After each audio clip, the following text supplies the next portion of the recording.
إن الحمد لله نحمده ونستعينه ونستغفره ونعوذ بالله من شرور أنفسنا ومن سيئات أعمالنا من يهده الله فلا مضل له ومن يضلل فلا هادي له وأشهد أن لا إله إلا الله وحده لا شريك له وأشهد أن محمدا عبده ورسوله يا أيها الناس اتقوا ربكم الذي خلقكم من نفس واحدة وخلق منها زوجها وبث منهما رجالا كثيرا ونساء واتقوا الله الذي تساءلون به والأرحام إن الله كان عليكم رقيبا يا أيها الذين آمنوا اتقوا الله حق تقاته ولا تموتن إلا وأنتم مسلمون يا أيها الذين آمنوا اتقوا الله وقولوا قولا سديدا يصلح لكم أعمالكم ويغفر لكم ذنوبكم ومن يطع الله ورسوله فقد فاز فوزا عظيما أما بعد فإن أصدق الحديث كتاب الله وخير الهدي هدي محمد صلى الله عليه وسلم وشر الأمور محدثاتها وكل محدثة بدعة وكل بدعة ضلالة وكل ضلالة في النار أيها الناس اتقوا الله واعلموا أن الله عز وجل فرض عليكم أن تتقوه والنبي صلى الله عليه وسلم أوصانا أن نتقي الله عز وجل فمن اتقى الله عز وجل يحصل على رضاه ويدخل جنته ومن لم يتق الله عز وجل لم يحصل شيئا সম্মানিত মুসল্লিয়ান ইকরাম, আমি আমার নিজেকে আপনাদেরকে আল্লাহ তাকওয়া অবলম্বন জানাচ্ছি। যেই তাকওয়া অবলম্বন করলে আমরা আল্লাহর নৈকট্য অর্জন করতে পারবো এবং যেই তাকওয়া অবলম্বন করলে আমরা আল্লাহর জান্নাত পেয়ে ধন্য হতে পারবো। আল্লাহ তাআলা বলছেন, ওমান ইউআযযিম শাআইরাল্লাহি ফাইন্নাহা মিন তাকওয়াল কুলুব, যে কেউ আল্লাহর নিদর্শনগুলোকে সম্মান করে সেটা তো তার অন্তরের তাকওয়ার প্রমাণ গ্রহণ করে। যার অন্তরে আল্লাহর তাকওয়া আছে সে ব্যক্তি আল্লাহর নিদর্শনগুলোকে সম্মান করে। প্রশ্ন হচ্ছে, আল্লাহর নিদর্শন কোনগুলো? আল্লাহ তাআলা কোরআনে কারীম বলেছেন, ইয়া আইয়ুহাল্লাযীনা আমানু লা তুহিল্লু শাআইরাল্লাহ ওয়ালা আশ-শাহরাল হারামা ওয়ালাল হাদিয়া ওয়ালাল কালাইদা ওয়ালা আমিনাল বাইতাল হারাম। হে ঈমানদারগণ, তোমরা আল্লাহর নিদর্শনগুলোকে হালাল করে ফেলিও না, অর্থাৎ এগুলিকে সম্মান করো। ওয়ালা শাহরাল হারাম, আল্লাহ যে সমস্ত মাসকে হারাম করেছে, সম্মান করেছে, সেগুলিকে বিনষ্ট করো না, সেগুলির সম্মানহানি করো না। ওয়ালাল হাদিয়া, আল্লাহ তাআলার ঘরের উদ্দেশ্যে যে সমস্ত প্রাণীকুল পাঠানো হয় জবে করার জন্য, সেগুলিকে হাদি বলা হয়। এই হাদিকে যেন কোনোভাবেই আপনারা হাদিকে আক্রমণ না করেন, নিষেধ করা হয়েছে। ওয়ালাল কালাইদা, হাদির গলায় যে সমস্ত হার দেয়া হয় সেগুলিকে ছিন্ন করতে নিষেধ করা হয়েছে। ওয়ালা আমিনাল বাইতাল হারাম, আল্লাহর ঘরের উদ্দেশ্যে যারা বের হয়েছে তাদের প্রতি কোনো অসম্মানজনক আচরণ করতে নিষেধ করা হয়েছে। এর অর্থ হচ্ছে, আল্লাহ তাআলা যেগুলিকে সম্মানিত করেছেন সেগুলিকে আপনিও সম্মানিত করবেন। আল্লাহ তাআলা কোরআনে কারীমে অন্যত্র বলেছেন, জাআলাল্লাহুল কাবাতাল বাইতাল হারামা কিয়ামান লিন-নাস ওয়াশ-শাহরাল হারামা ওয়াল হাদিয়া ওয়াল কালাইদ যালিকা লিতা'লামু আন্নাল্লাহা ইয়া'লামু মা ফিস সামাওয়াতি ওয়া মা ফিল আরদ ওয়া আন্নাল্লাহা বিকুল্লি শাইইন আলীম। আল্লাহ তাআলা কাবা, বাইতুল্লাহ, আল্লাহর ঘর বাইতুল্লাহকে হারাম ঘোষণা করেছেন, এটাকে মানুষের অবস্থানের জায়গা হিসেবে ঘোষণা করেছেন। সম্মানিত মাসকে সম্মান করতে বলেছেন, হাদিকে সম্মান করতে বলেছেন, কালায়েতকে সম্মান করতে বলেছেন, যার ব্যাখ্যা একটু আগে আমরা করেছি। এটা এই জন্য যে আল্লাহ তাআলা জানেন আসমান এবং জমিনে যা কিছু হয় এবং আল্লাহ তাআলা সব কিছু তিনি জানেন। সূরা মায়েদা আল্লাহ তাআলা আরো বলেছেন যে কেউ আল্লাহর নিদর্শনগুলোকে সম্মান করবে সেটা তো তার তাকওয়া প্রসূত। আল্লাহ নিদর্শনগুলো স্পষ্ট। আল্লাহ তাআলা কোরআনে কারীমে তার নিদর্শন সম্পর্কে আরো বলেছেন, ইন্না সাফা ওয়াল মারওয়াতা মিন শাআইরিল্লাহ। সাফা মারওয়া আল্লাহ নিদর্শন সমূহের অন্তর্ভুক্ত। এই নিদর্শনগুলো আল্লাহ যা নির্ধারণ করে দিয়েছেন তার বাইরে আপনি আরেকটা নিদর্শন বানাইতে পারবেন না। যেগুলো নিদর্শন হিসেবে ঘোষণা করা হয়েছে, মক্কাতে মক্কাতে অনেকগুলো আল্লাহ নিদর্শন রয়েছে। তার মধ্যে আল্লাহর ঘর নিদর্শন। আল্লাহর ঘরের সামনে যে মাকাম ইব্রাহিম আছে সেটাও একটা নিদর্শন। আল্লাহর ঘরের সাথে সম্পৃক্ত আছে যেটাকে হাজরে আসওয়াদ বলা হয়, সেটা একটা নিদর্শন। রুকনি ইয়ামানি এগুলি একটা নিদর্শন। হাজরে এবং অনুরূপভাবে জামজাম এটাও নিদর্শন। অনুরূপভাবে সফা এবং মারওয়া নিদর্শন। এগুলি আল্লাহর নিদর্শন। এমনকি সে যদি হারাম এলাকার মধ্যে আছে মিনা, মুজদালেফা, এগুলো আল্লাহর নিদর্শন। এইগুলো হচ্ছে আল্লাহ তার নিদর্শন তিনি ঘোষণা করেছেন। এগুলি শাশ্বত নিদর্শন, সবসময় আল্লাহর নিদর্শন হিসাবে থাকবে। আল্লাহর তাওহীদের ঘোষণা দিবে। তাওহীদবাদীরা এগুলি থেকে ইন্সপিরেশন পাবে। তারা বুঝবে এগুলির মাধ্যমে ইতিহাস কি ঘটেছিল সেগুলো জানবে এবং আল্লাহর তাওহীদকে তারা প্রসার করবে এবং তারা আল্লাহর তাওহীদের ঘোষণা দিবে। এই জন্য এগুলি আল্লাহর নিদর্শন হিসেবে বিবেচিত হয়েছে। এগুলি সবই আল্লাহর তাওহীদের সাথে সম্পৃক্ত। এর বাইরে যেগুলি তাওহীদের সাথে সম্পৃক্ত নয় সেগুলি নিদর্শন বিবেচিত হয়নি। নিদর্শন হতে হলে আল্লাহর তাওহীদের সাথে সম্পৃক্ত হতে হয়, সেটাকে আমাদের নিদর্শন হিসেবে নিতে হবে। শিরকি কোনো নিদর্শন নয়। মুহাম্মদ রাসূলুল্লাহ সাল্লাল্লাহু আলাইহি সাল্লামের মদিনাতে মসজিদের হারাম অর্থাৎ মসজিদুল রাসূলুল্লাহ সাল্লাল্লাহু আলাইহি ওয়াসাল্লাম মসজিদটাই শুধুমাত্র নিদর্শন। এর বাইরে রাসূল ঘোষণা করেছেন যে কুবা মসজিদ, সেখানে সালাত আদায় করার জন্য শুধু নিদর্শন, সেখানে সফর করা যায় না। আর বাইতুল মাকদেস নিদর্শন, কোনো সন্দেহ নেই। সেই জন্য সেটাতে এই 3টি মসজিদে শুধুমাত্র সফর করা যায়। একটি হচ্ছে আল্লাহর ঘরের জন্য, একটি হচ্ছে মদিনার মসজিদের জন্য, আর একটি হচ্ছে বাইতুল মাকদেস যেটা মসজিদুল আকসা, এই 3টির জন্য। এগুলি হচ্ছে নিদর্শন, এগুলি স্থায়ী নিদর্শন। এগুলি নিদর্শন হিসাবে এগুলোর দিকে সফর করার নির্দেশনা ইসলাম দিয়েছে। এর বাইরে তত নিদর্শন আছে, এগুলো এমন অনেকগুলো আল্লাহর বড় বড় সৃষ্টিগুলো নিদর্শন, কিন্তু সেগুলির উদ্দেশ্য করতে আমাদেরকে বলা হয়নি। নিদর্শন মানেই সংরক্ষণ করতে হবে এমন কোনো কথা নেই। এর প্রমাণ হচ্ছে আল্লাহ তাআলা বলছেন, ওয়াল বুদনা জাআলনাহা লাকুম মিন শাআইরিল্লাহ। উটকে আল্লাহ তাআলা আল্লাহর নিদর্শন হিসেবে করেছেন। অথচ উটকে কি আমরা সংরক্ষণ করতে বলেছেন না জবাই করতে বলেছেন? আল্লাহ তাআলা নিজেই বলেছেন যে ফাজকুর ইসমাল্লাহ আলাইহা সাওয়াফা, যখন সেগুলোকে বাঁধাই করা হয়, পা বেঁধে রাখা হয়, তখন সেগুলোকে তোমরা আল্লাহর নাম নিয়ে জবাই করো, অর্থাৎ নাহার করো। এর অর্থ হচ্ছে কিছু নিদর্শন আছে স্থায়ী নিদর্শন সংরক্ষণের জন্য, আর কিছু নিদর্শন আছে অস্থায়ী নিদর্শন, যেগুলো কি করতে হবে সেটা আল্লাহ তাআলা বলে দিয়েছেন।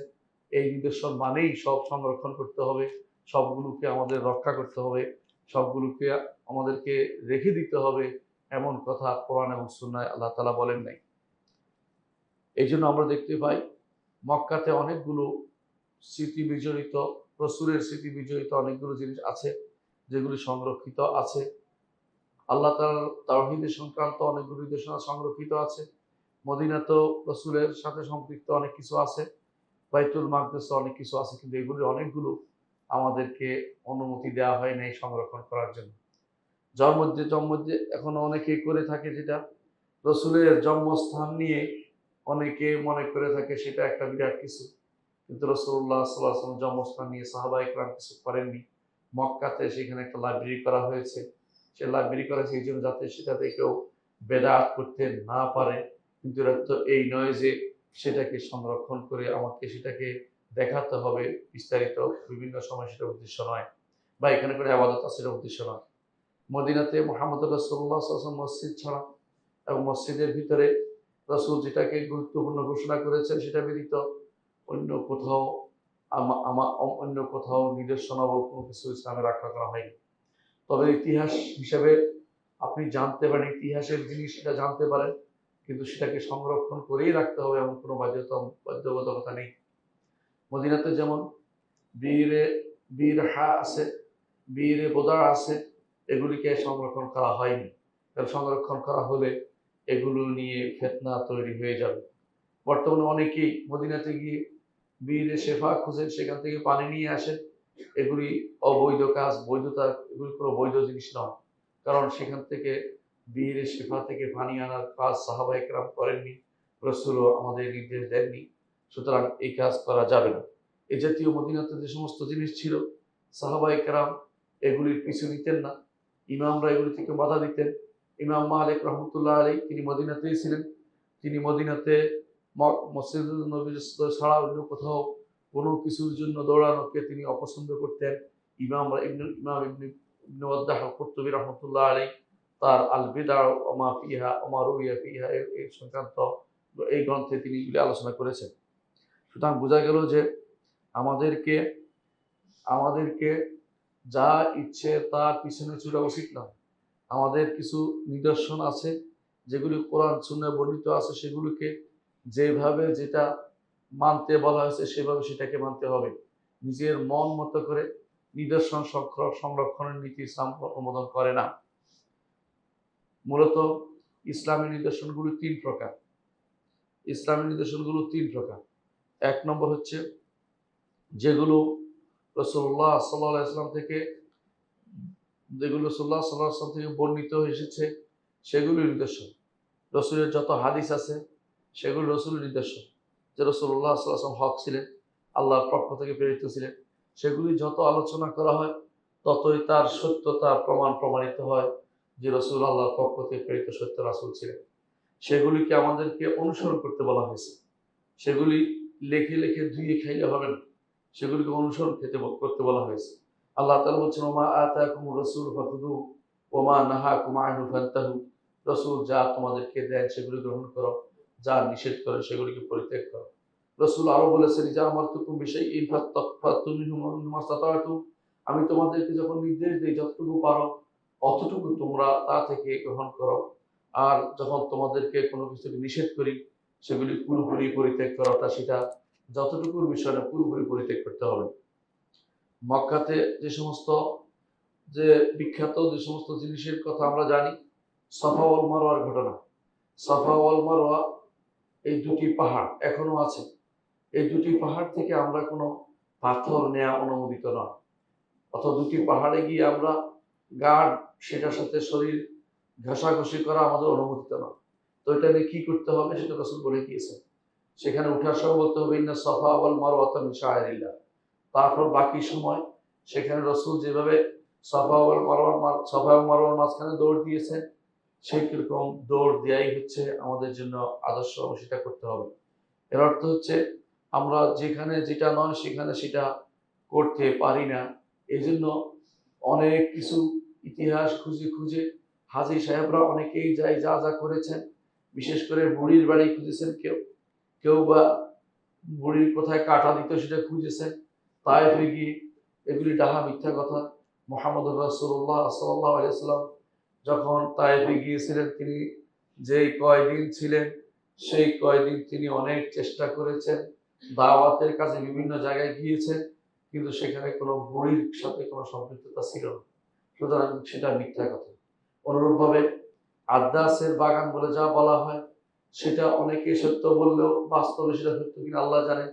আদ্দাসের বাগান রাসূল প্রবেশ করেছেন, কিন্তু সাহাবায়ে কেরাম কোনদিন সেখানে প্রবেশ করেন নাই। রাসূল প্রবেশ করেছেন কেন? তার সেখানে পাথর থেকে বাঁচার জন্য, যে কাফেররা পাথর কুচি নিক্ষেপ করছিল, সেখান থেকে তিনি আত্মরক্ষার্থে তিনি ভিতরে ঢুকেছিলেন। এইটা কোনো সেখানে গিয়ে আলাদা কোনো সওয়াবের আশা করার সুযোগ নেই, বা সেটাতে যেতেই হবে এমন কোনো কথা নেই। এমনকি অনেক সময় দেখা যায় যে এগুলিতে গিয়ে অনেকে বেদাত করে, অনেক কান্নাকাটি করে, এগুলি ইসলামী শরীয়ত অনুমোদন করে না।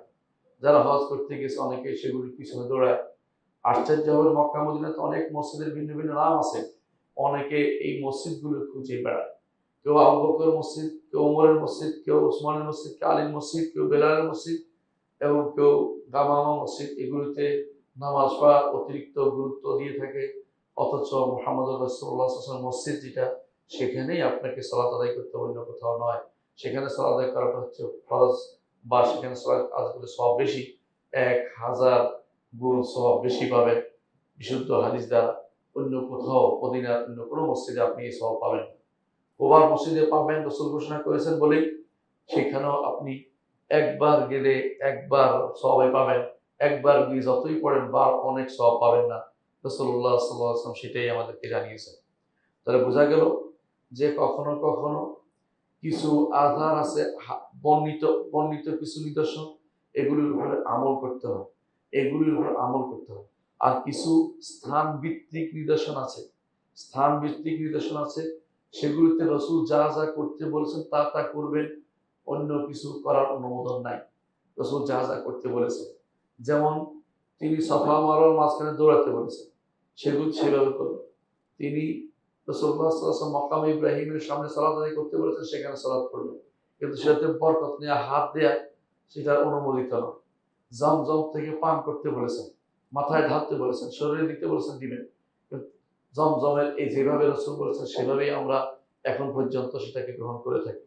অনুরূপভাবে মক্কা মদিনাতে যে জায়গা, যে সমস্ত নিদর্শন আছে, সেগুলোকে সেভাবে রাসূল যেভাবে করতে বলেছেন সেভাবেই আমরা সেগুলোকে প্রতিপালন করে থাকি। আর ৩ নম্বর কিছু নিদর্শন আছে, এটা শারীরিক নিদর্শন। রাসূলুল্লাহ সাল্লাল্লাহু আলাইহি ওয়াসাল্লাম এর শরীরের কোনো কিছু, ব্যবহৃত কোনো কিছু ফেলে তা দিয়ে বরকত নেওয়ার বৈধতা রয়েছে।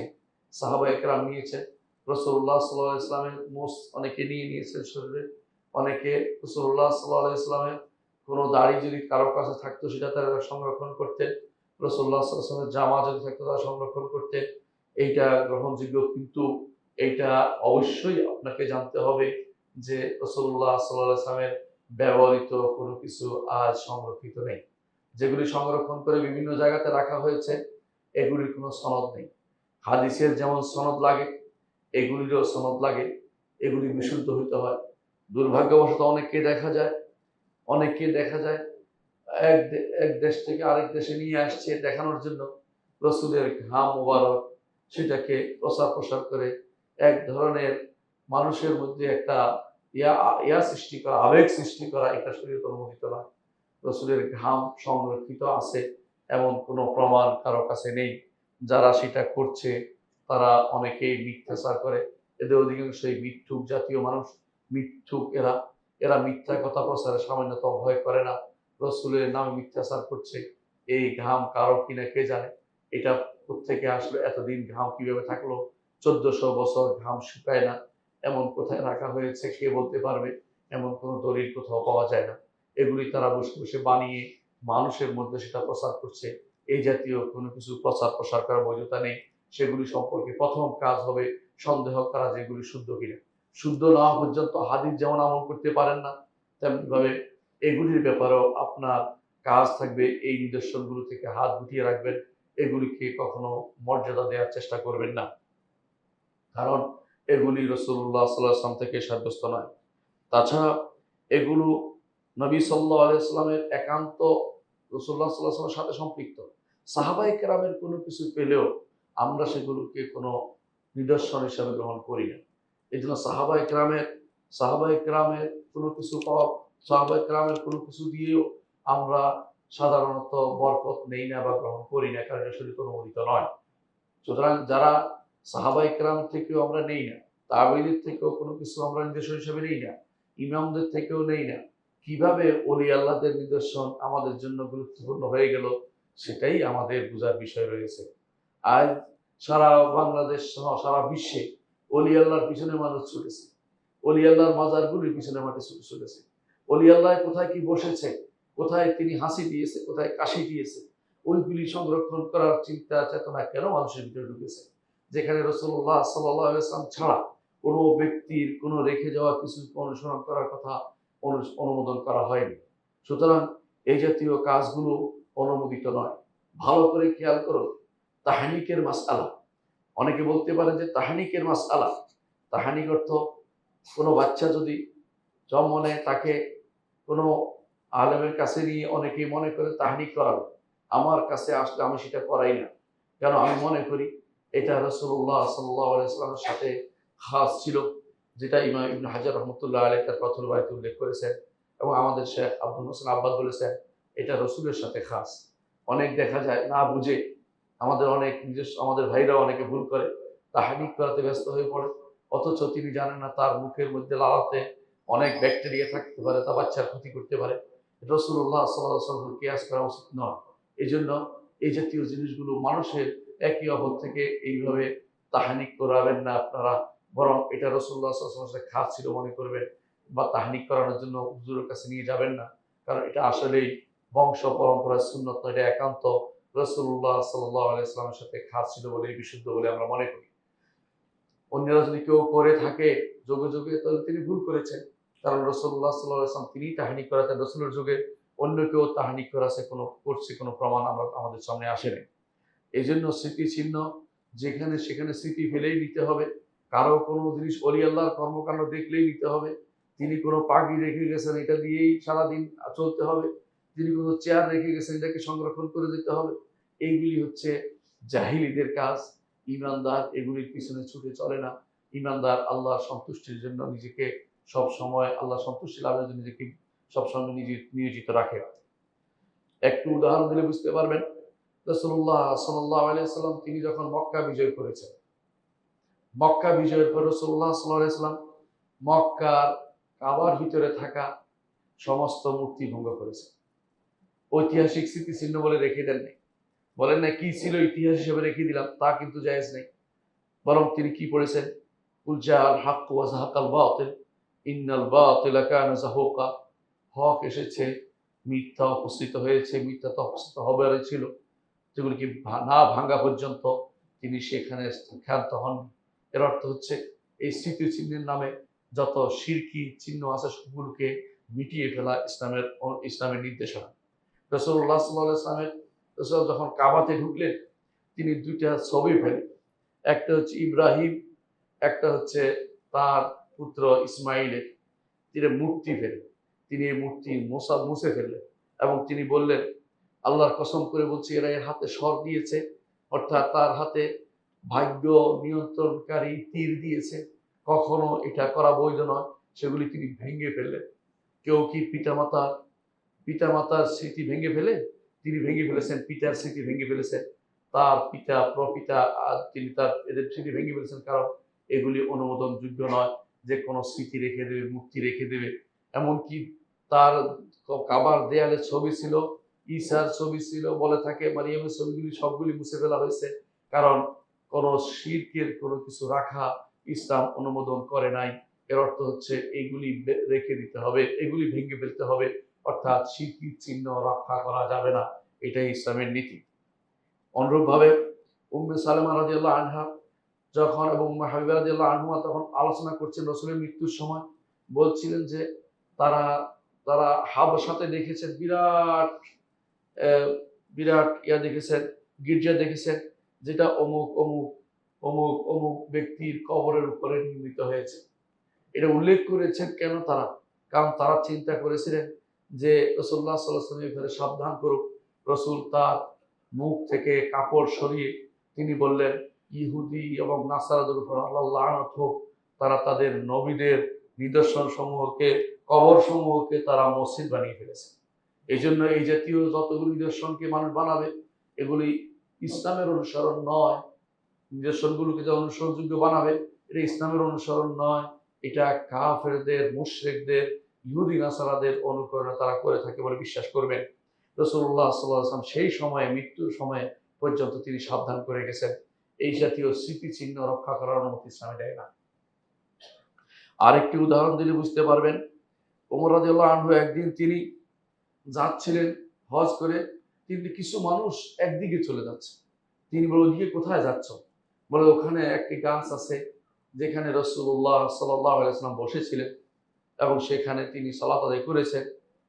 ওমর রাদিয়াল্লাহু বললেন যে তাই নাকি? তিনি বললেন যে এই সমস্ত জায়গা যে তোমার সালাতের সময় সালাত পড়বে, বিশ্রামের সময় বিশ্রাম পড়বে, উদ্দেশ্যমূলকভাবে সেখানে যাওয়া তোমাদের জন্য বৈধ নয়। তারপর তিনি বললেন, ইন্নামা হালাকা মান কানা ক্বাবলাকুম আন্নাহুম ইত্তাখাযু আথার আম্বিয়াহিম বিয়ান। তোমাদের পূর্ববর্তী লোকেরা এই জন্য ধ্বংস হয়েছে যে তারা তাদের নবীদের নিদর্শনকে সেখানে তারা আবাদতখানা বানিয়ে ফেলেছে। নবীদের নিদর্শনকে আবাদতখানা বানিয়েছে, অর্থাৎ নবীরা এখানে গিয়েছেন, এখানে বসেছেন, সেটাকে তারা আবাদতখানা বানিয়েছে। এই জন্য আগেকার লোকেরা ধ্বংস হয়েছে। এই কথা তিনি বললেন এবং তিনি বললেন আগামী বছর আর তোমরা এই গাছও পাবে না, এই জায়গাও পাবে না। পরের বছর তিনি এই জায়গা ধ্বংস করে দেওয়ার নির্দেশ দিলেন যে রসুল কোথায় বসেছে এটা দেখার জায়গা নয়, কোথায় এটিগুলি সবগুলি তিনি একেবারে মিটিয়ে দিলেন। এখানে কেউ আজও জানতে পারে নাই কোথায় সেটা ছিল, বায়াতুর রিদওয়ানের কোন গাছের নিচে হয়েছিল, কোথায় হয়েছিল। তিনি এইভাবে এটাকে মিটিয়ে দিলেন। ওমর যেটা মিটিয়ে দিয়েছেন আপনি সেটা সংরক্ষণ করতে পারবেন না। ওমর হচ্ছেন এমন এক ব্যক্তিত্ব যার ব্যাপারে মুহাম্মদুর রাসূলুল্লাহ সাল্লাল্লাহু আলাইহি ওয়াসাল্লাম বলেছেন যে প্রতি উম্মতের মধ্যে একজন মুহাদ্দিস থাকে, এই উম্মতের মধ্যে মুহাদ্দিস হচ্ছে ওমর। আল্লাহর পক্ষ থেকে যাকে মুলহাম ইলহাম করা হয় কি করতে হবে তিনি সেটা করে দেখিয়েছেন। আরেকটি ঘটনা বলি, একবার জানানো হলো তাকে, ওমর রাদিয়াল্লাহু আনহুকে, যে ইরাকে একটি কবর পাওয়া গেছে যুদ্ধ করতে করতে, সেখানে যেই কবরের এতই গুণ যে যদি বৃষ্টি না হয় সেটা বের করে, সেটা কবর মানে হচ্ছে এখন কবর দেয় নাই, একটা বাক্স, এটা বের করে রাখে, উন্মুক্ত করে দিলে সঙ্গে সঙ্গে বৃষ্টি হয়। আপনি কি মনে করছেন না কত বড় ফিতনা? মানুষের কত বৃষ্টির দরকার, জীবিকা নির্বাহের দরকার, এত কিছুর দরকার। ওমর রাদিয়াল্লাহু আনহু বললেন যে ঠিক আছে, তোমরা, আমি তো যেতে পারবো না, তোমরা গিয়ে তোমার নির্দেশ দিচ্ছি তুমি 13টা কবর করবে ইরাকের বিভিন্ন জায়গাতে, তারপর জানাবে না কোথায় সেটা হচ্ছে, তুমি একটাতে সেটাকে দাফন করবে, বাকিগুলি বোঝা যাবে দাফনের মতোই, কিন্তু কাউকে বলবে না কোথায় দাফন করছি। কারণ আমরা এই কোনো দানিয়াল দিয়ে আমরা বৃষ্টি বিশ্ব বর্ষণে আশা করি না, আমরা শুধু আল্লাহর কাছে শুধুমাত্র চাইব তিনি আমাদেরকে বৃষ্টির ব্যবস্থাপনা করবেন। তারপর 13টা কবর খোঁজা হয়েছে দূরে দূরে বিভিন্ন জায়গাতে, যে কোনো একটাতে সেটাকে দাফন করা হয়েছে। দানিয়াল দিয়ে বৃষ্টির বসন্তে অনুমোদন করেন নাই। যেখানে শিরিক ছিল সেখানে ওমর রাদিয়াল্লাহু আনহু কঠোর ছিলেন। যখন শুনলেন যে নীল নদ পানি দিবে না যতক্ষণ পর্যন্ত মানুষকে বলি না দেয়া হয়, তিনি বললেন, চিঠি লিখে দিলেন, যদি তুমি আল্লাহর হুকুমে চলতে তাহলে আল্লাহর হুকুমে বৃষ্টি দিবে, চলবে, আর যদি কোনো এই বলির জন্য চলো তাহলে তোমাকে বলি দেওয়া হবে না। সেই চিঠি অনুসারে নীল নদ চলতে আরম্ভ করেছে, আজও চলে, কিন্তু কোনো কোনো বলির সিস্টেম বন্ধ হয়ে গেছে, বলি বন্ধ হয়ে গেছে। এটা তো শিরকের কোনো চিহ্ন বা সিম্বলকে সম্মান করা ইসলাম অনুমোদন করে না। এগুলিকে যুগ যুগ ধরে ইসলাম বন্ধ করার জন্য নির্দেশনা দিয়েছে, রাখার কথা রাসূলুল্লাহ সাল্লাল্লাহু আলাইহি ওয়াসাল্লাম বলেননি। আর একটি ঘটনা বলবো, ওমর রাদিয়াল্লাহু আনহু গিয়েছিলেন, তিনি যখন বাইতুল মাকদিসে গিয়েছেন সালাত আদায় করবেন, তখন একজন বলে যে আপনি বাইতুল সখরার কাছে যান। বলে যে কেন সেখানে যাব? বাইতুল মাকদিসে সালাত আদায় করতে রাসূল বলেছেন, অন্য কোথাও সালাত আদায় রাসূল বলেন নাই, যাতে করে আরেকজন সেটাকে নিদর্শন বানিয়ে না ফেলে তিনি তা থেকে সাবধান করেছিলেন। এর অর্থ হচ্ছে এই জাতীয় অমুকের বসা, অমুকের চলা, অমুকের কবর, অমুকের মাজার, এগুলি দিয়ে নিদর্শন তৈরি করা ইসলাম অনুমোদন করে না। এগুলি হচ্ছে মানুষের মধ্যে বিভ্রান্তির অতল গহর চালু হয়েছে। এগুলি এটা যদি বন্ধ করতে না পারেন আপনার দ্বীন ইসলাম আজ পরিশুদ্ধ থাকবে না। অনেকে বলতে পারেন যে রাসূলুল্লাহ সাল্লাল্লাহু আলাইহি ওয়াসাল্লাম তো বলেছেন মাকাম ইব্রাহিমকে তোমরা সালাত আদায়ের জন্য গ্রহণ করো, এটা রাসূল নির্দেশ দিয়েছেন সেজন্য করছি।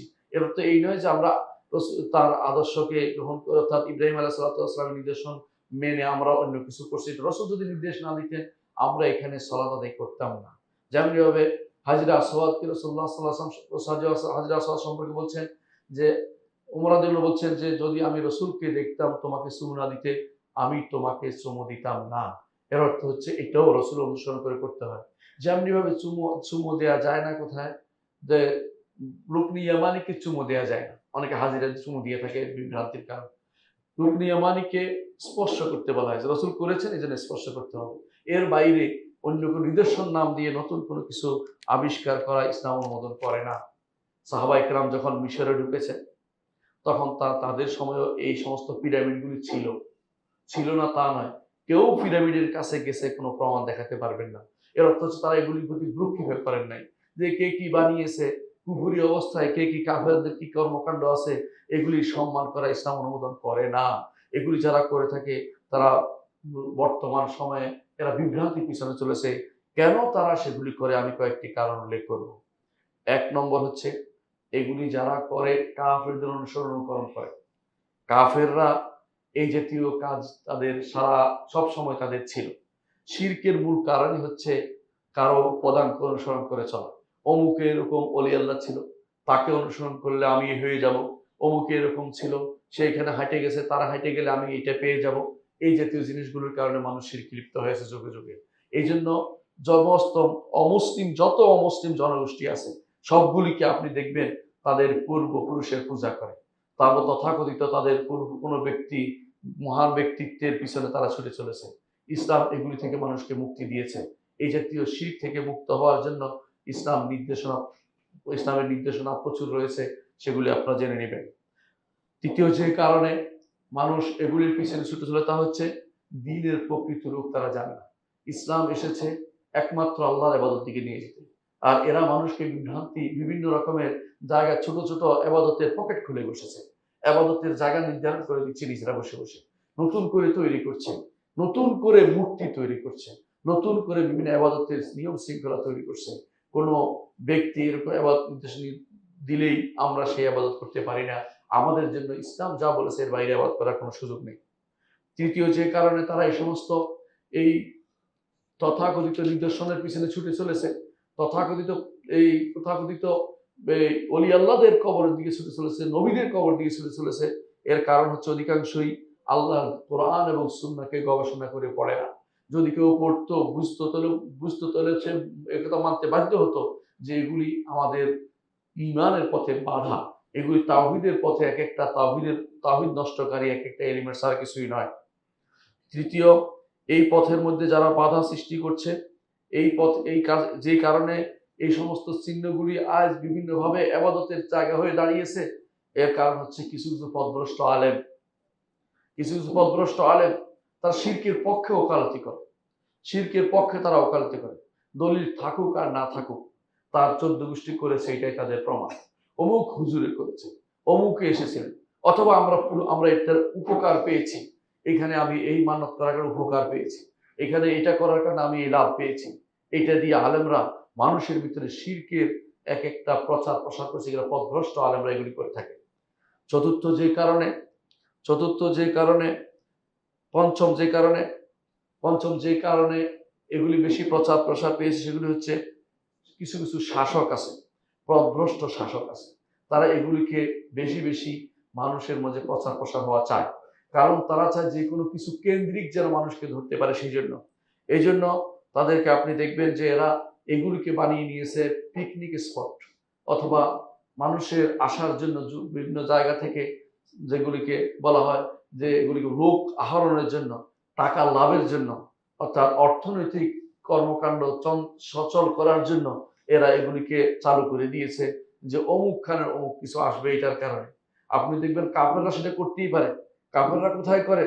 যেমন ভারতে মাইনুদ্দিন চিশতি রহমতুল্লাহ আলাইহি এর মাজারকে কাফের মুশরিকরা এমন ভাবে সাজিয়েছে, কেউ ওখানে যেতে চাইলে বাধা দিবে না, কারণ এখানে গেলেই তো তাদের লাভ আছে। এরকম যারা চিন্তা চেতনা করে, এরা হচ্ছে কাফেররা করতে পারে, পথভ্রষ্টরা।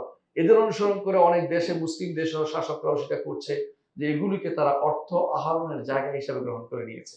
এগুলি দ্বারা তারা মনে করছে যে এগুলি দ্বারা অর্থনৈতিক তারা চাকাকে সচল করবে। এগুলি তাদের দ্বীনের চিন্তা তারা করে না। আর ষষ্ঠ যে কারণে তারা এই পথ অবসর করতে হচ্ছে, এদের মধ্যে তারা বাড়াবাড়ি তারা করছে। এদের দ্বারা বাড়াবাড়ি, অর্থাৎ এই ওলি আল্লাহর এরকম ছিল, তাদেরকে সম্মান করলে এটা পাওয়া যাবে, ওইটা পাওয়া যাবে, এই জন্য তারা এগুলি করে চলেছে। আবার দেখা যাচ্ছে কিছু মানুষ সম্পদ লাভের জন্য, ব্যক্তিরাও করছে, যে তারা বড় বড় বাক্স বসাচ্ছে এগুলিতে, এবং সেখানে মার্কেট বসাচ্ছে, সেখানে গোলাপ জল ঢালছে, সেখানে ফুলের ব্যবসা চলছে। এই সবই শুধুমাত্র তারা দুনিয়ার লাভের জন্য এগুলি করে বেড়াচ্ছে। এই সমস্ত চিহ্ন রক্ষা চিন্তা ভাবনা করছে। এই জাতীয় কাজ যারা করে, এর অধিকাংশই পথভ্রষ্ট দ্বীন সমূহের অনুসরণ করে চলেছে। হিন্দু, বৌদ্ধ এদের অনুসরণ করে চলেছে। তারা যেমন মূর্তি নির্মাণ করে, এরাও তেমনি তারা দরগা নির্মাণ করে। ওরা দুর্গা করলে এরা দরগা করছে, ওরা কোনো মূর্তি নির্মাণ করছে, এরা কবর নির্মাণ করছে। এগুলিতে পার্থক্য করার কোনো কিছু নেই। এই কাজগুলি যারা করছে, এদের মধ্যে ভয়াবহ রূপ নিয়েছে আমাদের দেশের বিভিন্ন কবর কেন্দ্রিক যে অবস্থান তা আমরা দেখতে পাচ্ছি। এই কবরগুলো চারপাশে যেভাবে বাক্স বসানো হয়, যেভাবে বেড়া দেয়া হয়, যেভাবে সেজদা হচ্ছে, যেভাবে মানত হচ্ছে, যেভাবে ওরস হচ্ছে, যেভাবে এগুলি কেন্দ্রিক মানুষ ঘুরছে, মানুষ এটা পুরোটাই শিরকি ছাড়া কোনো আখড়া কিছু বলা যাবে না। এই শিরকি আখড়াগুলো এগুলি দেশের মানুষের ইমানের পথে বাধা, তাওহীদের পথে অন্তরায়। এগুলি থেকে মানুষদেরকে আমাদের দূরে সরিয়ে দেওয়ার কাজ করতে হবে। এগুলি সম্পর্কে মানুষকে সাবধান করতে হবে। এগুলি বলছে তো অনেকেই নিদর্শন সংরক্ষণ নাম দিচ্ছে। আচ্ছা বলুন তো, যদি আদম থেকে শুরু করে প্রতিটি নবীর কবর যদি সংরক্ষণ করা হতো, আমরা কিন্তু চাষাবাসের জায়গা খুঁজে পাইতাম না। আপনি যে আপনার বাবার স্মৃতি সংরক্ষণ করছে, অমুকের স্মৃতি সংরক্ষণ করছে, ইসলাম এই জাতীয় স্মৃতি সংরক্ষণের অনুমতি কোনোদিন দেয় না। এগুলি যারা বলছে তারা মিথ্যা কথা বলছে। মুহাম্মদ রাসূলুল্লাহ সাল্লাল্লাহু আলাইহি ওয়াসাল্লাম ছাড়া আর কোনো নবী আর কোনো নবী মুহাম্মদ সাল্লাল্লাহু আলাইহি ওয়াসাল্লাম ছাড়া আর কোনো নবীর কবর সংরক্ষিত নাই। সুতরাং অমুকের কবর কয়েকদিন পর পরে ফেসবুকে বা অন্য জায়গাতে অমুকের কবর, লম্বা কবর একটা দেখিয়ে বলবে হুদের কবর, আরেকটা দেখিয়ে আদমের কবর। এগুলি হচ্ছে মানুষের বানোয়ার জিনিস। আমি একবার শ্রীলঙ্কায় গেলাম, তো আমাকে বললো যে আদম ফিট আছে, এখানে আদমের পা আছে। মানুষ এখানে যাচ্ছে অর্থনৈতিক চাকা সচল করার জন্য আদমের পা আবিষ্কার করেছে। আবার দেখাচ্ছে শ্রীলঙ্কা থেকে আসার জন্য, শ্রীলঙ্কা থেকে এই তামিলনাড়ু আসার জন্য পথের মধ্যে দেখাচ্ছে যে এগুলি আদম পা দিয়ে দিয়ে পার হয়েছে, বড় বড় পাথর দেখাচ্ছে। এগুলি দিয়ে মানুষের পয়সা অর্থ সংরক্ষণ করছে। আবার একখানে গেলাম, বললো যে এখানে বুদ্ধের দাঁত সংরক্ষিত আছে, গেলে এখানে পয়সা দিতে হবে ইত্যাদি ইত্যাদি। চিন্তা করছি যে সারা দুনিয়া এইভাবে যদি সংরক্ষিত করতে থাকেন, আপনার যাদেরকে ভালোবাসেন, তো পৃথিবীটা সবটাই আপনার জন্য এই সংরক্ষিত শালা হয়ে যাবে। কোথাও আপনারা কাজ করা কোন থাকবে না। ইসলাম এগুলি অনুমোদন করে নাই। ইসলাম বাড়াবাড়িও করে না, ছাড়াছাড়িও করে নাই। যে মানুষ মরে গেছে তার কবর যদি আপনি জানতে পারেন, তার কবর সংরক্ষণ করবেন। যখন কি কবর ছিল কি ছিল না, তখন আর সংরক্ষণের প্রশ্ন আসে না। 100-200 বছর পার হয়ে গেলে, আলেমরা 100 বছরের কথা বলেছেন, কেউ 90 বছরের কথা বলেছেন, আমরা মানলাম 100 বছরে ধরলাম। সেটা পার হয়ে গেলে এরপর এগুলি সংরক্ষণের কোনো প্রয়োজন নেই। আমাদের দেশে যে সমস্ত নিদর্শন নাম দিয়ে চলছে, সেগুলি অধিকাংশই শিরকের আখড়া ছাড়া কিছুই নয়। সেগুলি সংরক্ষণের কোনো প্রয়োজন নেই। কবর যদি হয় কবরটা রেখে দেন, আর আশেপাশে সব ভেঙে দেন, বেড়া দিয়ে দূর থেকে নিষেধ করে দেন, পুলিশ লাগিয়ে দেন যে এখানে কেউ আসলে পিটিয়ে লাল করা হবে। কারণ তোমার বাবার কবর জিয়ারতের দরকার হলে এগুলিতে যায় মানুষ কি জন্য? যদি কেউ বলে আমি ইতিহাস জানতে যাচ্ছি, ইতিহাসের জানতে গেলে কয়জন যাবে যে ইতিহাস চর্চা করে সে যাবে? তোমার সেখানে যাওয়ার কোনো প্রয়োজন নেই। কিন্তু সেখানে গিয়ে অর্থ দেয়া, সেখানে গিয়ে কিছু চাওয়া, সেখানে গিয়ে কিছু মনে করা, এগুলিকে বড় কিছু মনে করা, সেখানে গাঁজাখোরদেরকে লালন পালন করা, এবং সেখানে যারা এই খারাপ লোক আছে ওদেরকে সেখানে প্রমোট করা, এটা বড় আশ্চর্যের বিষয়। যিনি সন্তান তিনি বিয়ে করেন নাই, এমন একজনের নাম হচ্ছে শাহজালাল মুজাররদি ইয়ামানী রহমতুল্লাহ আলাইহি। তিনি তো বিয়ে করেন নাই। এখন যারা বলছে যে আমাদের পূর্বপুরুষ হচ্ছেন তিনি, এখন তারা অর্থ খাচ্ছেন, টাকা খাচ্ছেন। ওনার পূর্বপুরুষ কিভাবে হইলো? ওনার বায়োলজিক্যাল সন্তান নাই। তো ওনার বায়োলজিক্যাল সন্তান না থাকলে আমরা সবাই তো তার দিনই সন্তান। দিনের দিক থেকে সবাই তো পূর্বপুরুষ। ওখানে টাকা দিলে 3 দিনে যে টাকা উঠেছে, আপনি যদি কোনো বছর টাকা উঠে, আপনি তো এরকম 20টা মসজিদ আপনি করতে পারবেন। তো বুঝেন যে এগুলি হচ্ছে শিরকের আখড়া। একটা টাকা দিলে কাফের হয়ে যায়।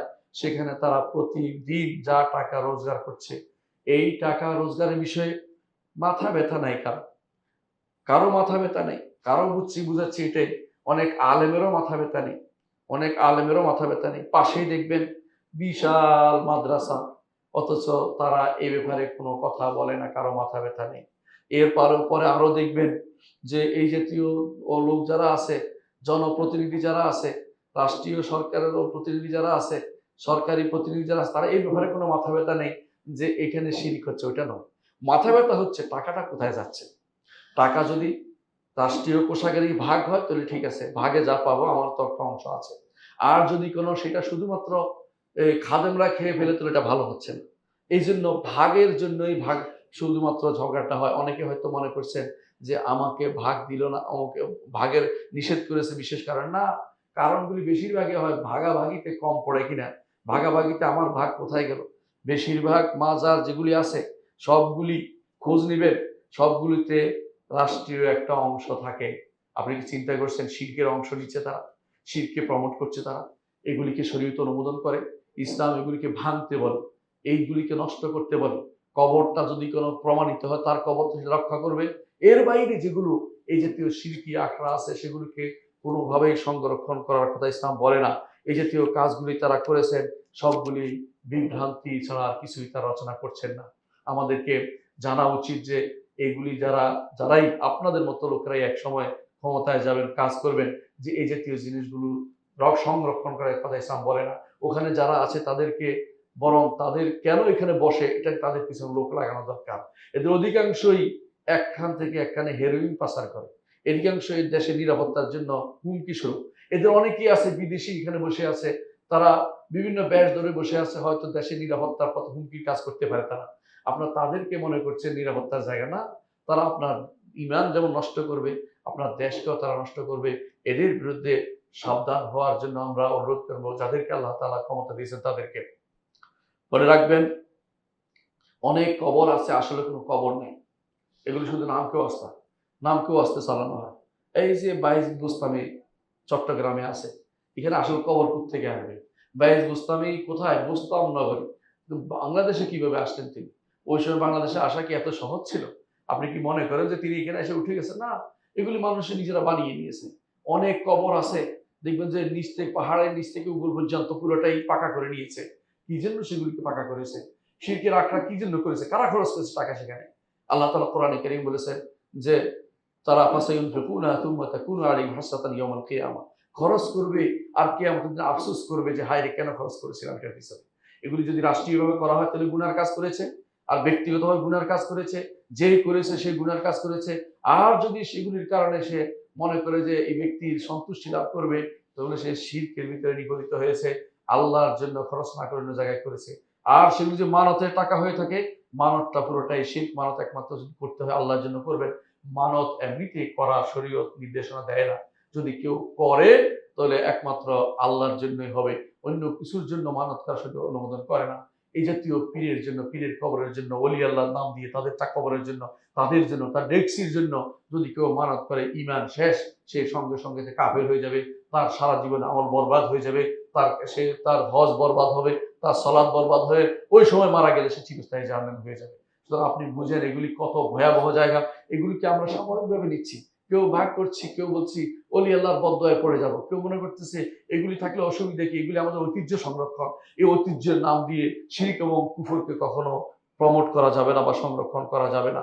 মনে রাখবেন অনেকের কবর এরকম আছে যেগুলো অস্তিত্বহীন। আমি কয়েকটা কবর উদাহরণ দিচ্ছি। এক নম্বর হচ্ছে আলী রাদিয়াল্লাহু আনহুর কবর, বলা হয় তাকে নাজাফে আছে। বিশ্বাস করুন নাজাফে যে কবরটা আছে এখানে কোনো কবর নাই, এখানে খালি জায়গা। এখন খুঁজে দেখেন কিছু কবর পাবেন না আপনি। তো এটা কি করে? এগুলি মিথ্যা সরকার। কারণ আলী রাদিয়াল্লাহু আনহুর কবরকে হাসান ইবনে আলী রাদিয়াল্লাহু আনহু রাতের বেলা অন্ধকারে নিয়ে চলে গেছেন যাতে করে তার কবরকে কেউ সেটা জায়গা বানাতে না পারে। তিনি নির্দেশনা দিয়েছেন তার ছেলে এটা করেছেন। কিন্তু তারা নিজেরা একটা কবর পেয়ে তাদের আরেকজন বলল, তাদের শত্রু বলল এটা ওনার কবর। তাদের শিয়ারা গাধার মতোই তারা এগুলি এখন চিন্তা করে চলেছে, শিরকের আখড়া বানিয়ে নিয়েছে। অনুরূপ হুসাইন ইবনে আলী রাদিয়াল্লাহু আনহু মারা গেছেন কারবালায়, শহীদ হয়েছেন, কিন্তু তার কবর কোথায়? একজনে বলেন মিশরে। মিশরে তার রাস হুসাইন নামে একটা মাজারে আছে, অর্থাৎ হুসাইনের কল্লা। হুসাইন যেমন কল্লা মিশরে কেমনে গেল? এটা ডাহা মিথ্যা কথা। ওখানে কোনো এই জাতীয় কল্লা যায়নি, বরং এখানে একবার সেখানে একজন রাষ্ট্রপ্রধান একজনকে হত্যা করেছে তার অপরাধের কারণে, সেটাকে সেখানে কবর দিয়েছে। ওই গোষ্ঠী সেখানে, শিয়াদের একটি গোষ্ঠী সেখানে গুড়গুড় করতো। পরবর্তী তারা নাম দিয়েছিল হুসাইনের কবর, নাম দিয়ে মানুষের সিম্পেথি সেখানে পেয়ে যায়। অর্থাৎ হুসাইন রাদিয়াল্লাহু আনহুর কবর কখনো সেখানে যায়নি। বিশুদ্ধ মতে ইয়াজিদ সসম্মানে তার কবরকে মদিনায় পাঠিয়ে দিয়েছে এবং সেটা বাকিতে দাফন করা হয়েছে তার অন্যান্য ভাইদের সাথে, অন্যান্য লোকদের সাথে যারা সেখানে মারা গেছে মদিনাতে। হাসান ইবনে আলী রাদিয়াল্লাহু আনহুর কবরের পাশে তাকে দাফন করা হয়েছে মাথাকে। কিন্তু হুসাইনের কবর নামে এখন যা চলছে সেখানে এবাদত আর এবাদত। আপনি দেখবেন যে হুসাইনের কবর, হুসাইনের এবাদত চলছে। এগুলি সবই হচ্ছে বিভ্রান্তিমূলক। আর কবরকে ইসলাম কোনোদিন এইভাবে সংরক্ষণ করতে বলে নাই।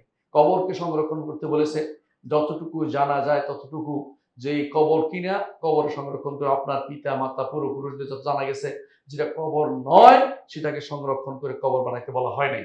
সন্দেহ থাকলে কবর না বলতে বলা হয়েছে।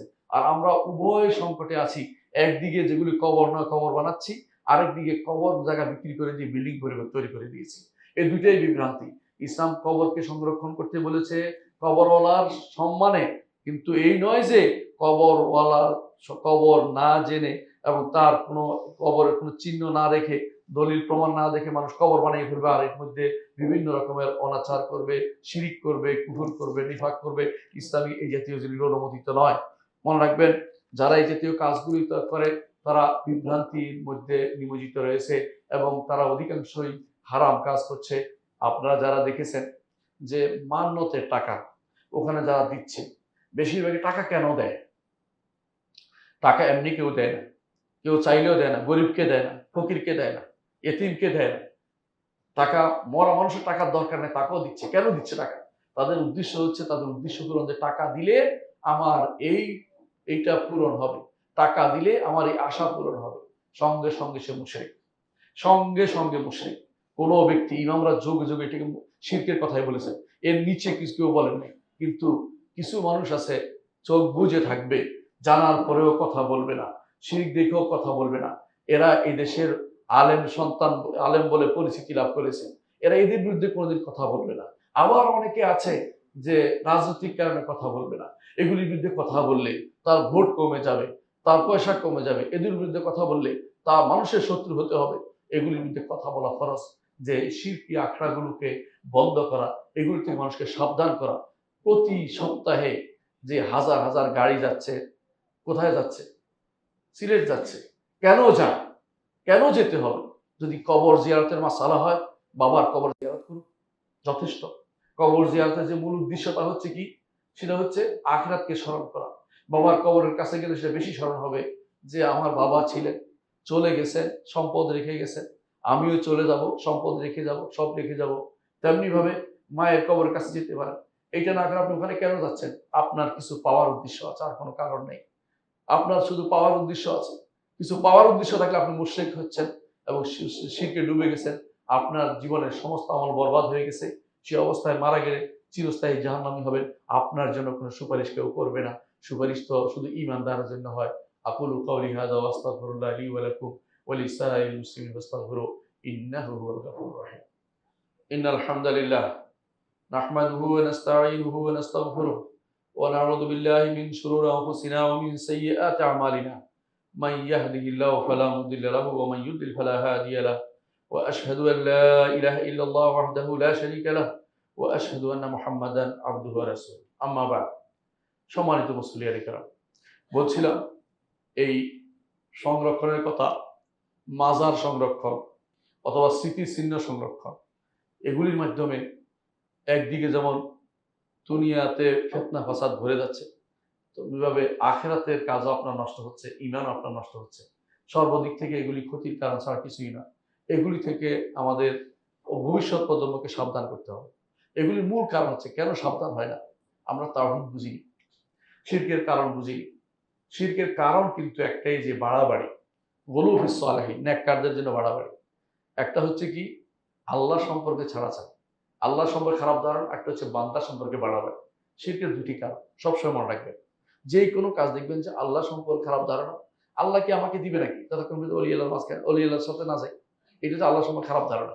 আর একটা হচ্ছে অলি আল্লাহ বললে হয়ে যাবে, এটা অলি আল্লাহ সম্পর্কে বাড়াবাড়ি। আল্লাহ নবীদের অনেক দোয়া আল্লাহ কবুল করেন নাই, আল্লাহ নবীদের অনেক দোয়া আল্লাহ কবুল করেন নাই। রাসূলুল্লাহ সাল্লাল্লাহু আলাইহি ওয়াসাল্লামের কিছু দোয়া আল্লাহ কবুল করেন নাই। অনুরূপভাবে ইব্রাহিম আলাইহিস সালাতু ওয়াস সালাম, তিনি তার পিতাকে হেদায়েতের পথে আনতে পারেন নাই। মুহাম্মদ রাসূলুল্লাহ সাল্লাল্লাহু আলাইহি ওয়াসাল্লাম তার চাচাকে হেদায়েতের পথে আনতে পারলেন না। আল্লাহ তাআলা বলে দিয়েছেন, ইন্নাকা লা তাহদি মান আহবাবতা ওয়ালাকিন্নাল্লাহু ইয়াহদি মান ইয়াশা। আপনি চাইলে হেদায়েত দিতে পারবেন না, আল্লাহ যাকে ইচ্ছা হেদায়েত দিবেন। সুতরাং নবীদের ওলিদের ক্ষমতার লিমিট আছে, সেটাকে ক্রস করতে যাবেন না। ঠিক আল্লাহ তাআলার কাছে চাইতে কোনো কমতি করবেন না। আপনার যাবতীয় চাওয়া একমাত্র আল্লাহর কাছে চাইবেন। ইজা সাআলতা ফাসআলিল্লাহ ওয়া ইজা ইসতাআনতা ফাসতাঈন বিল্লাহ। যখন চাইবেন কিছু আল্লাহর কাছে চাইবেন, সাহায্য চাইলে আল্লাহ সাহায্য চাইবেন। আর কেউ আপনাকে, দুনিয়ার সব যে একত্রিত হয়ে যায়, আপনার উপকার করতে করতে পারবে না। দুনিয়ার সবাই যে আপনার ক্ষতি করতে চায়, আল্লাহ যদি ক্ষতি না করে আপনি সেই ক্ষতির ভিতরে কেউ ফেলতে পারবে না আপনাকে। আল্লাহর আল্লাহ তাআলা যেটা চাইবেন সেটাই হবে। আল্লাহ তাআলার সিদ্ধান্তই চূড়ান্ত। অলি, গলি, বলি কিছু আপনাকে কোনো উপকার করতে পারবে না। এদের জন্য এদের স্মৃতিচিহ্ন সংরক্ষণ করার কোনো প্রয়োজন নেই। যাদেরকে আল্লাহ তাআলা ক্ষমতা দিয়ে তাদেরকে অনুরোধ জানাবো, অর্থনৈতিক চাকা শক্ত রাখার চিন্তা করবেন না। আপনি আখিরাতে আল্লাহর কাছে জবাবদিহি করতে হবে। কারণ কুল্লুকুম রাঈন ওয়া কুল্লুকুম মাসউলুন রাইয়াতিহি। প্রত্যেকে আমরা রাখাল, আমাদের রাখালিপনা সম্পর্কে আমাদেরকে জিজ্ঞাসা করা হবে। আপনাকে বেশি জিজ্ঞাসা করা হবে, আপনার অধীনে শিরিক হয়েছিল কিনা? আপনার অধীনে শিরিক হয়েছিল জিজ্ঞাসা করা হবে। আপনি আপনার আমি যেমন আমার পরিবারের মধ্যে শিরিক হলে জিজ্ঞাসিত হব, তেমনি আপনাকেও জিজ্ঞাসা করা হবে আপনার দেশে, আপনার অধীনে কোনো শিরিক হয়েছিল কিনা। এজন্য প্রত্যেকেই আমরা এ ব্যাপারে সাবধান হই। আল্লাহ আমাদেরকে এই সমস্ত শিরক এবং শিরকি কর্মকাণ্ড থেকে মুক্ত থাকার তৌফিক দান করেন। أقول قولي هذا وأستغفر الله لي ولكم ولسائر المستغفرين إنه هو الغفور الرحيم. ألا وصلوا على سيد البشرية محمد بن عبد الله كما أمر الله عز وجل في كتابه وثنى بملائكة المسبحة القدس وثلث بكم أيها المؤمنون فقال تعالى مخبرا وآمرا إن الله وملائكته يصلون على النبي يا أيها الذين آمنوا صلوا عليه وسلموا تسليما. وقال النبي صلى الله عليه وسلم من صلى عليه مرة صلى الله عليه بعشرة. اللهم صل على محمد وعلى آل محمد كما صليت على إبراهيم وعلى آل إبراهيم إنك حميد مجيد. اللهم بارك على محمد وعلى آل محمد كما باركت على إبراهيم وعلى آل إبراهيم إنك حميد مجيد. اللهم ارض عن الخلفاء الراشدين أبي بكر وعمر وعثمان وعلي وعن سائر الصحابة والتابعين رضوان الله عليهم أجمعين. اللهم اغفر لنا ولإخواننا الذين سبقونا بالإيمان ولا تجعل في قلوبنا غلا للذين آمنوا ربنا إنك رؤوف رحيم. اللهم اغفر لنا أجمعين. আল্লাহ আমাদের সবাইকে আপনি ক্ষমা করে দিন। আল্লাহ আমাদেরকে কবর সংস্কৃতি বাঁচিয়ে দিন। আল্লাহ আমাদেরকে এই সমস্ত শিরকি কর্ম থেকে বাঁচিয়ে দিন। আল্লাহ কবরের নাম লিখতে রাসূলুল্লাহ নিষেধ করেছেন। কবর বাঁধাই করতে নিষেধ করেছেন। কবর করে কোনো কিছু উঠাতে নিষেধ করেছেন। এই জন্য কবরগুলো উঁচু করতে নিষেধ করেছেন। আমাদেরকে আল্লাহ এই সমস্ত ফিতনা থেকে বাঁচিয়ে দিন। আল্লাহ আমাদেরকে এই সমস্ত ফিতনা থেকে বাঁচিয়ে দিন। আল্লাহ আমাদেরকে আমাদের দ্বীনের দিকে ফিরিয়ে দিন। আমাদের সন্তানদেরকে তাওহীদের উপর রাখুন। আমাদেরকে তাওহীদের উপর রাখুন। আমাদেরকে আমাদের দ্বীনকে প্রতিপালন করে আপনার সাথে সাক্ষাৎ পর্যন্ত আপনার ইবাদত করার তৌফিক দান করুন। আল্লাহুম্মা ইগফির ওয়ারহাম ওয়া আনতা খায়রুর রাহিমিন। ইবাদাল্লাহ রাহিমাকুমুল্লাহ। ইন্নাল্লাহা ইয়া'মুরু বিল 'আদলি ওয়াল ইহসান ওয়া ইতা'i যিল কুরবা ওয়া ইয়ানহা 'আনিল ফাহশা'i ওয়াল মুনকারি ওয়াল বাগই ইয়া'iদুকুম লা'আল্লাকুম তাযাক্কারুন ওয়া লাযিকরুল্লাহি আকবার।